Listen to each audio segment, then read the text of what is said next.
Dimanche 27 août 2023, Marie et femme, ensemble à la croix. nous vous accueillons de nouveau sur votre chaîne L'Aventure dans la Parole. Quel que soit l'endroit où vous êtes ou ce que vous faites actuellement, nous voulons nous arrêter avec vous et souhaiter que Dieu vous accorde discernement et sagesse par le Saint-Esprit dans sa parole en ce jour. Et nous vous invitons à participer avec nous en cliquant sur le pouce pour marquer votre appréciation, en vous abonnant pour recevoir les notifications de chaque jour, en laissant des commentaires sur ce que vous avez compris et appris et en partageant le lien avec vos connaissances. Le texte à mémoriser de cette semaine que nous vous invitons à dire avec nous se trouve dans Éphésiens chapitre 5, les versets 25 à 27. Marie, aimez vos femmes comme Christ a aimé l'Église et s'est livré lui-même pour elle, afin de la sanctifier par la parole, après l'avoir purifiée par le baptême d'eau, afin de faire paraître devant lui cette Église glorieuse, sans tache, ni ride, ni rien de semblable, mais sainte et irrépréhensible. Nous vous invitons à le redire avec nous dans Éphésiens chapitre 5, les versets 25 à 27. Marie, aimez vos femmes comme Christ a aimé l'Église et s'est livré lui-même pour elle, afin de la sanctifier par la parole, après l'avoir purifiée par le baptême d'eau, afin de faire paraître devant lui cette Église glorieuse, sans tache, ni ride, ni rien de semblable, mais sainte et irrépréhensible. Quel lien Paul fait-il entre Marie et femme et l'Église ? De quelle façon une famille chrétienne peut-elle garder son unité ? Que se passe-t-il quand le respect mutuel existe dans la famille ? Les réflexions de cette semaine nous aideront à répondre à cette question. Et aujourd'hui, nous le faisons avec la séquence. Conseil aux épouses chrétiennes. Paul commence par un passage charnière dans Éphésiens chapitre 5, le verset 21, et qui dit « Vous soumettant les uns aux autres dans la crainte de Dieu. » Oui. Ce passage est relié à Éphésiens chapitre 5, les versets 1 à 20, et Éphésiens chapitre 5, les versets 22 à 33, dans lequel Paul préconise que les membres de l'Église se soumettent les uns aux autres. Les croyants devraient se soumettre les uns aux autres dans la crainte de Christ, dit-il. Le premier d'un grand nombre de passages où Paul identifiera la relation avec Christ comme la plus importante et la plus déterminante pour les croyants. Nous lirons Éphésiens chapitre 5, le verset 21, à nouveau, et nous répondrons à ces deux questions. Que veut dire Paul en exhortant les membres de l'Église à se soumettre les uns aux autres ? Comment devons-nous comprendre cette idée ?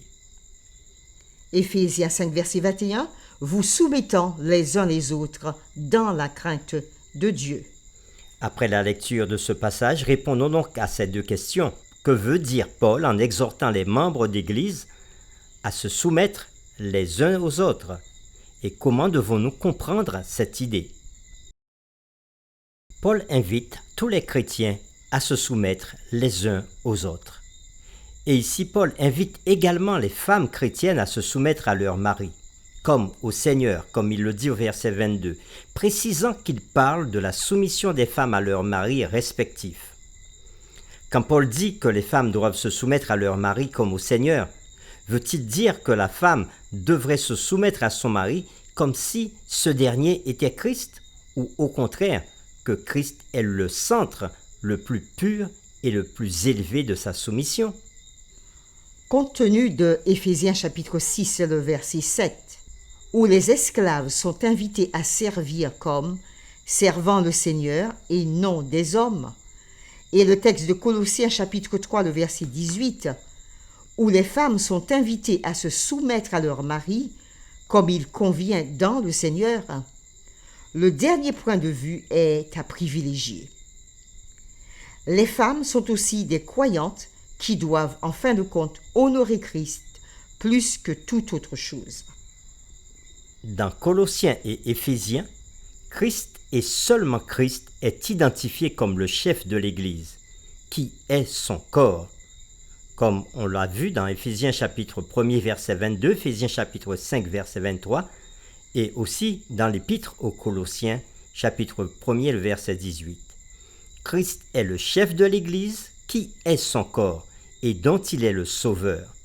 Selon ce qui est dit dans Éphésiens chapitre 5 le verset 23, par analogie, le mari est le chef de la femme.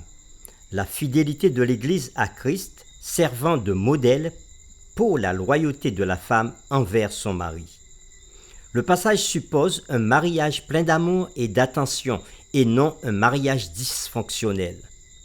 Ce verset ne doit pas être interprété pour soutenir la violence domestique sous aucune forme. Pour terminer, réfléchissons à cette pensée que nous trouvons dans le livre Foyer chrétien à la page 111 de l'auteur Ellen G. White. À la lumière de ce que nous venons de lire dans Éphésiens chapitre 5, le verset 23, pourquoi le conseil suivant est-il si important?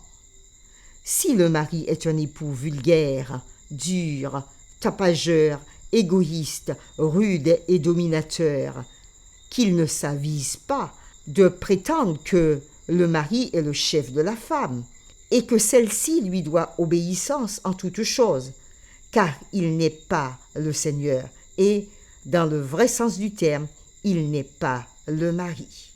Fin de citation. Nous vous invitons à prier avec nous. Éternel notre Père, nous te louons, nous te bénissons et nous t'exaltons aujourd'hui, parce que tu es le Père de tout homme et de toute femme.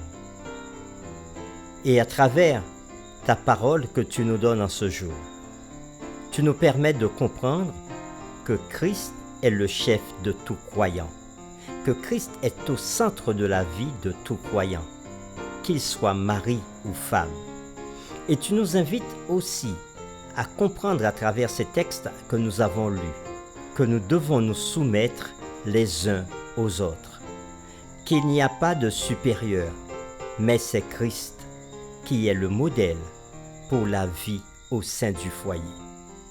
Aide-nous à bien saisir chaque élément de ce passage biblique et permets qu'aucun d'entre nous ne puisse prendre ce texte pour essayer de dominer l'épouse que tu as mis à côté de lui pour être son vis-à-vis. Que ta parole touche le cœur de chaque mari aujourd'hui et qu'il pense au verset 21 du chapitre 5 du livre des Éphésiens qui dit « Soumettez-vous les uns aux autres ». Merci de ce conseil avisé que tu nous donnes pour permettre à nos foyers d'aller mieux. Nous t'avons prié au nom de Jésus. Amen.